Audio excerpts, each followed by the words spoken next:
अष्टांग संग्रह सूत्र स्थान अध्याय 4 ऋतुचर्या अध्याय। ऋतुचर्या यानी कि हमारे अलग अलग जो ऋतुएं होती हैं जो आयुर्वेद में और आयुर्वेद से भी ज़्यादा हमारी भारतीय सभ्यता में मानी जाती हैं, उनके हिसाब से व्यक्ति को किस प्रकार की दिनचर्या का सेवन करना चाहिए और पर्टिकुलर ऋतुचर्या में आपकी लाइफ स्टाइल कैसी होनी चाहिए, आज हम उसके बारे में बात करेंगे। पहले हम थोड़ा सा ब्रॉड स्पेक्ट्रम में जान लेते हैं कि भाई डिवाइडेशन कैसे किया गया है हमारे आयुर्वेद में। और आयुर्वेद से भी ज़्यादा इसका क्रेडिट मैं आयुर्वेद की से जो पहले के ग्रंथ हैं यानी कि ऋग्वेद और अथर्ववेद और आयुर्वेद के जितने भी वेद और उपनिषद में इनका वर्णन है। हमारे यहाँ जो 12 महीने का जो पूरा एक साल होता है उसको 2 में बांटा गया है। एक होता है आदान काल और दूसरा होता है विसर्ग काल। आदान का मतलब होता है लेना, है ना, आदान प्रदान, कुछ चीज़ लेना देना। तो आदान काल का मतलब होता है कुछ चीज़ लेना, लेकिन यहाँ हमारे लेने से मतलब नहीं है, ये है वातावरण से, सूर्य से। आदान काल के दौरान जो सूर्य होता है वो धीरे धीरे तेज होने लगता है और वो पृथ्वी से सारी चीज़ों का शोषण करता है। ये होता है एक ब्रॉड स्पेक्ट्रम में आदान काल। दूसरा होता है विसर्ग काल। विसर्ग काल में सूर्य का जो तेज है, जो उसकी क्षमता है, वो थोड़ी सी कम हो जाती है। चंद्रमा का प्रभाव शरीर के ऊपर ज्यादा पड़ता है और शरीर के अंदर वापस हम पर्यावरण से जो न्यूट्रिशन या जो कुछ भी एनर्जी है वो गेन करने लगते हैं। तो ये हमारे जो 12 महीने का जो पूरा टाइम है उसको 2 भाग में डिवाइड किया गया है। एक है आदान काल और दूसरा है विसर्ग काल। आदान काल का मतलब होता है शुरू के हमारे जो 6 महीने होते हैं, ठीक है। ऋतुओं के हिसाब से बताऊं तो शिशिर, बसंत, ग्रीष्म, ये जो 3 ऋतुएं हैं ये आदान काल के अंतर्गत आती हैं। और उसके बाद की जो ऋतुएं हैं शिशिर, बसंत, ग्रीष्म के बाद वर्षा, शरद और हेमंत, ये जो ऋतुएं आती हैं वो विसर्ग काल के अंतर्गत आती हैं। अभी से जो हमारा ये मौसम चल रहा है ये आदान काल की शुरुआत हो चुकी है, क्योंकि शिशिर का जो मौसम है वो चालू हो चुका है। थोड़ा सा आपको समझाने के लिए इंग्लिश के पॉइंट ऑफ व्यू से समझाऊं तो लगभग है, क्योंकि हिंदी में जो तिथि है, दिन है, ऋतुएं हैं वो बहुत कुछ चेंज करती हैं, गणनाओं का काफ़ी ज़्यादा असर होता है। तो लगभग हम कह सकते हैं 15 दिसंबर के बाद से शिशिर ऋतु चालू हो जाती है और इस समय पर सूर्य धीरे धीरे वापस तेज होने लगता है। अभी आप देख भी रहे हो, अभी कुछ समय पहले तक ठंडी थी, अब धीरे धीरे ठंडी का जो तापमान है वो कम होने लगता है, धूप आने लगती है। और ऐसे ही अभी शिशिर के बाद जब बसंत आएगी, बसंत में काफ़ी ज़्यादा धूप हो जाती है और ग्रीष्म में तो माशाअल्लाह धूप ही धूप रहती है हर जगह। तो ये जो समय है यहाँ पर सूर्य का तेज थोड़ा बढ़ने लगता है। अब शरीर के ऊपर इसका क्या प्रभाव आता है? जब सूर्य का तेज पड़ता है तो जो वायु है, जो वातावरण की वायु है, अब वायु का एक गुण होता है कि ये योगवाही होती है। योगवाही का मतलब यह है कि इसको आप जैसे माहौल में ढालोगे ये ढल जाएगी। अगर टेम्परेचर ज़्यादा है और वायु है तो लू बन जाएगी, टेम्परेचर कम है, कहीं बर्फबारी हो गई है तो वो शीतलहर हो जाएगी। यानी कि वायु अपने आसपास और भी जो कुछ है, यानी कि पित्त और कफ से आप इसकी तुलना कर सकते हैं, गर्मी से और ठंडी से तुलना कर सकते हैं, ये उसके गुणों को अपने अंदर आत्मसात कर लेती है, उसके गुणों को ले लेती है। तो इस समय पर आदान काल में सूर्य का प्रभाव धीरे धीरे बढ़ता जाता है, धीरे धीरे स्टेप बाय स्टेप, एक के बाद 1+, 2+ और फाइनली ग्रीष्म ऋतु में 3+ हो जाएगा। और सूर्य के कारण जो आसपास की वायु है, वायु के अंदर भी जो वायु के गुण है वो थोड़े बढ़ने लगते हैं। वायु का प्रमुख गुण होता है रूक्षता, तो वायु के कारण रूक्षता धीरे धीरे बढ़ने लगती है। इसीलिए इस समय पर आप देखोगे आपकी स्किन ड्राई होना चालू हो जाती है। स्किन के ऊपर अगर आप ऐसे नाखून बनाओगे तो वो ड्राई हो जाएगी। गर्मियों के मौसम पर अगर आप ये बनाओगे तो बहुत ही ज़्यादा हो जाते हैं, स्किन बिल्कुल ऐसे लगती है कि फटने लगी है। इसीलिए बोलते हैं ना कि मॉइस्चराइजर करना बार बार ज़रूरी है, मॉइस्चराइज करो। वो यही गुण है, ये शरीर के वातावरण के गुण हैं जिसका प्रभाव आपके शरीर के ऊपर पड़ता है। अब पहली जो ऋतु है शिशिर ऋतु जो अभी चल रही है, लगभग 15 दिसंबर से चालू हुई है और 15 फरवरी तक शिशिर से समाप्त होकर बसंत चालू हो जाएगी। इस ऋतु के बारे में हम बात करते हैं। हमारी जो ऋतुचर्या की शुरुआत हुई है वो शिशिर ऋतु से ही हुई है। शिशिर और हेमंत इन दोनों से चालू हुई है, सॉरी। अब हेमंत जो है दिसंबर का टाइम कहलाता है, लेकिन उसके बारे में मैं आपको अभी नहीं बताऊंगी, क्योंकि आयुर्वेद में हेमंत और शिशिर इन दोनों के गुणों को बताते समय एक ही साथ कर लिया गया है, यानी कि अलग अलग इन दोनों का वर्णन नहीं किया गया। उसका कुछ कारण है, लेकिन वो उतना जानना ज़रूरी नहीं है कि क्या है। टोटल मिला के ये है कि इसमें थोड़ा सा वात पित्त कफ का 19-20 का अंतर आता है। जो कुछ भी शिशिर में होता है उससे हेमंत में होता है, सॉरी, उसी से थोड़ा सा बड़ा शिशिर में होने लगता है। तो हम यहाँ शुरुआत करेंगे शिशिर ऋतु से। शिशिर ऋतु में सबसे पहली चीज़ तो आपके शरीर की जठराग्नि प्रबल होती है। क्या होता है, जब बाहर का टेम्परेचर काफ़ी ज़्यादा कम रहता है तो हमारी जो बॉडी है वहाँ पर एक लेयर बना लेती है बॉडी की सुरक्षा करने के लिए, हमारे इंटरनल ऑर्गन को थोड़ा सा बचाने के लिए। उस बचाने के कारण एक भट्टी जैसा निर्माण हो जाता है हमारी जठराग्नि के लिए। भट्टी कैसे होती है, देखा है ना, जहाँ पर तंदूर कैसा होता है, तंदूर कैसा होता है, पैक होता है, ऊपर एक खुला हुआ मुंह होता है। तो इस समय पर चूंकि बाहर का टेम्परेचर काफ़ी कम होता है तो हमारे शरीर की जो जठराग्नि है वो एक भट्टी के रूप में हो जाती है, एक तंदूर के रूप में हो जाती है, और तंदूर का टेम्परेचर काफ़ी ज़्यादा होता है। तो इस समय पर हमारे शरीर की जो अग्नि है, जो जठराग्नि है, शिशिर ऋतु में वो काफ़ी ज़्यादा स्ट्रांग रहती है।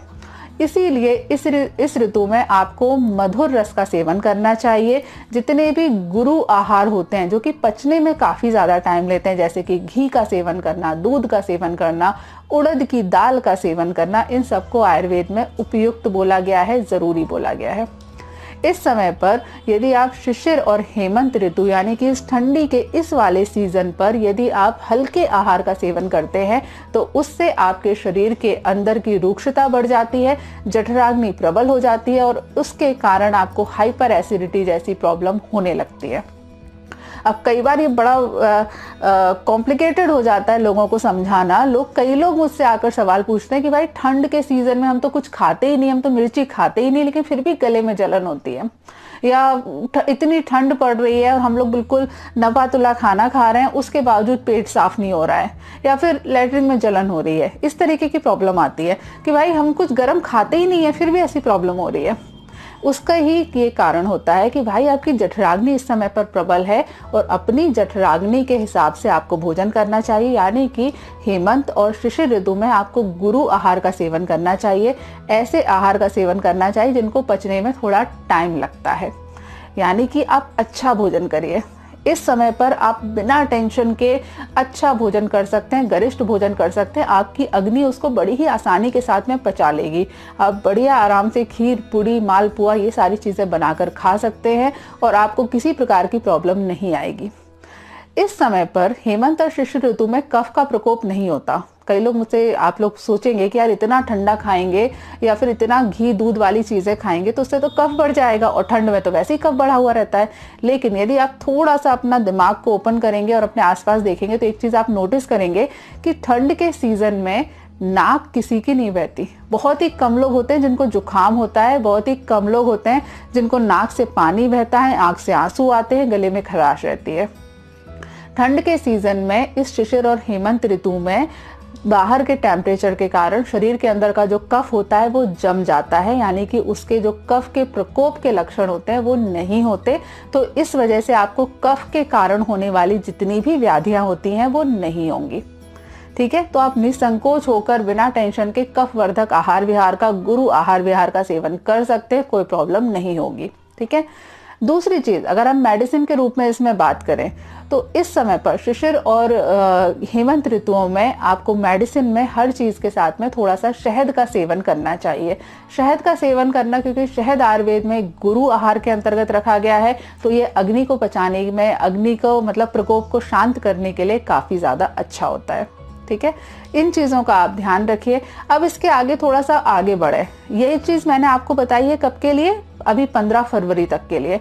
उसके बाद जैसे ही बसंत ऋतु चालू हो जाएगी, बसंत ऋतु में सूर्य का प्रभाव थोड़ा सा और बढ़ने लगता है, थोड़ा सा और टेम्परेचर बढ़ेगा। तो जब टेम्परेचर बढ़ेगा तो जो पहले से जमा हुआ कफ है वो पिघलना चालू हो जाता है, और यही कारण है कि बसंत ऋतु में आप कितना भी बच के रहो, आपको जुकाम होगा ही होगा। हर दूसरे व्यक्ति को नाक बहेगी, गले में खराश होगी, टॉन्सिल की प्रॉब्लम होगी, किसी को कुछ होगा, किसी को कुछ होगा, ये सारी प्रॉब्लम होती रहेंगी। हाँ, तो मैं आपको क्या बता रही थी, बसंत ऋतु में आप चाहे जितना अपना सब कुछ नपा तौल के करो, लेकिन आपको ये सारी प्रॉब्लम आती ही है। ठीक है, उसका कारण होता है कि उस समय पर सूर्य का ताप वापस बढ़ने लगता है और उस सूर्य के ताप के कारण आपके शरीर में जो कफ भरा हुआ है वो पिघलने लगता है। तो बसंत ऋतु में हमें कफवर्धक आहार विहार का सेवन नहीं करना चाहिए, लेकिन कफ को पचाने वाली जो चीजें हैं उनका सेवन करना चाहिए। उसके लिए मैं आपको एक बताती हूँ जो कि आयुर्वेद में बता रखा है कि बसंत ऋतु में हर चीज के साथ में सौंठ का सेवन करने के लिए बोला गया है, या फिर सौंठ से सिद्ध किया हुआ पानी सेवन करने के लिए बोला गया है। बसंत ऋतु में यदि आप चाहते हैं कि आपको किसी भी प्रकार के रेस्पिरेटरी ट्रैक्ट के डिसऑर्डर ना हो, किसी भी प्रकार के कफ प्रकोपक चीजें ना हो, कफ के प्रकोप के कारण होने वाली व्याधियां ना हो, तो इस पूरे सीजन में मतलब बसंत के सीजन में 15 फरवरी के बाद से आप हर चीज में सौंठ का सेवन करिए। सौंठ से सिद्ध किए हुए पानी का सेवन करिए, खाने में सौंठ लीजिए, चाय वगैरह लेते हैं, दूध लेते हैं तो उसके साथ में सौंठ का सेवन करिए। यदि कुछ भी नहीं करते हैं तो आधे चम्मच की मात्रा में दिन में 2 से 3 बार सौंठ का सेवन करिए। ठीक है, तो ये 2 इंपॉर्टेंट ऋतु हुई जो अभी चल रही है और अभी आने वाली है, जिसमें आपको बहुत ज़्यादा अपनी लाइफ स्टाइल का ध्यान रखना पड़ेगा। एक चीज आपको बता देती हूँ जो लास्ट में कुछ लोगों को इंटरेस्टिंग रहेगी कि इन 2 ऋतुओं में शारीरिक संबंध बनाने की ज्यादा मनाही नहीं होती है। आयुर्वेद के हिसाब से इन 2 सीजन में शरीर का बल आपका उत्तम रहता है, तो उत्तम बल के कारण आप यथेष्ट मात्रा में, ऐसा नहीं है कि कितना भी पागलों की तरह करो, ऐसा नहीं है। आयुर्वेद में यथेष्ट मात्रा में जितना आपके शरीर का बल है उसके हिसाब से शारीरिक संबंध बनाने की छूट दी गई है। मतलब कि हेमंत और शिशिर ऋतु में आप अपने शरीर के बल के हिसाब से शारीरिक संबंध बना सकते हैं।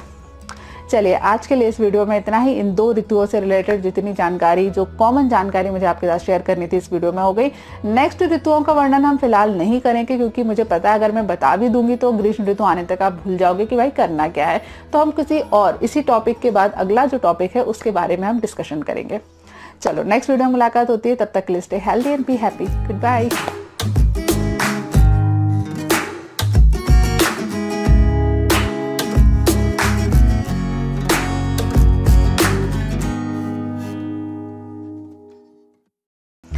मेरा एक्सपोजर थोड़ा पीछे से फिर से हिल रहा है, पता नहीं क्यों।